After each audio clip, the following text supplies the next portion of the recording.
கும்ப ராசிக்காரர்களுக்கு இந்த மாதம் குறிப்பாக உழைக்கும் மக்கள் சில முன்னெச்சரிக்கை நடவடிக்கைகளை எடுக்க வேண்டிய நேரமாக இது இருக்கும். 10ஆம் வீட்டில் அதிபதியான செவ்வாய் பகவான் ராகுவுடன் சேர்ந்து செவ்வாய் ராகு அங்கார தோஷத்தை உண்டாக்கும். இது உங்கள் 2வது வீட்டில் அமைந்திருக்கும். இதன் காரணமாக உங்கள் பேச்சை கட்டுப்படுத்த வேண்டியிருக்கும். நீங்கள் சொல்லும் சில கசப்பான விஷயங்கள் பணியிடத்தில் உங்கள் நிலையை கெடுத்துவிடும். அத்தகைய சூழ்நிலையை தவிர்க்க முடிந்தவரை முயற்சி செய்யுங்கள், இல்லையெனில் நீங்கள் சிக்கல்களை சந்திக்க வேண்டியிருக்கும். உங்கள் சக ஊழியர்களின் நடத்தை உங்களுக்கு சாதகமாக இருக்கும், அவர்களால் நீங்கள் பணியிடத்தில் நல்ல பதவியை பெறலாம். வியாபாரம் செய்பவர்களுக்கு மாதத்தின் தொடக்கத்தில் இருந்து நல்ல சூழ்நிலை இருக்கும்.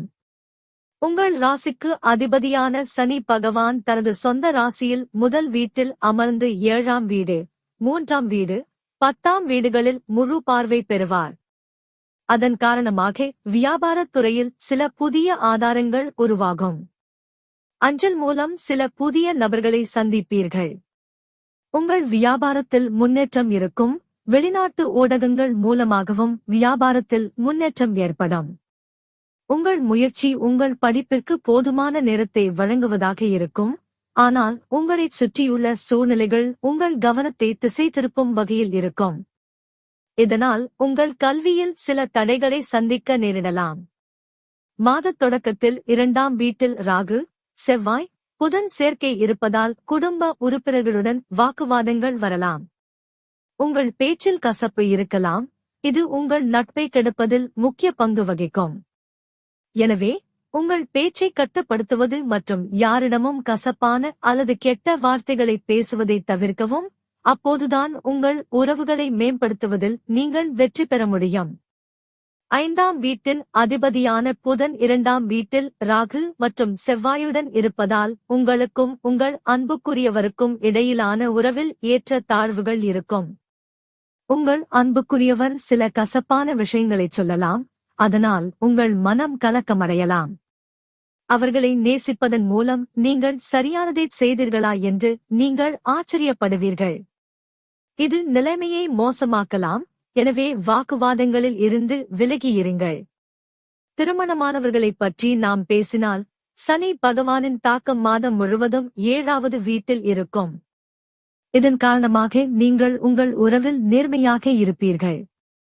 உங்கள் வாழ்க்கை துணையை கவனித்துக் கொள்ள முயற்சி செய்வீர்கள்.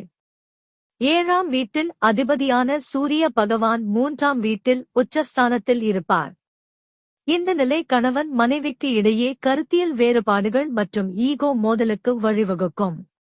சூரிய பகவான் 3ஆம் வீட்டில் உச்சராசியில் இருப்பதால் உங்களுக்கு அரசு வழியில் லாபம் கிடைக்கும்.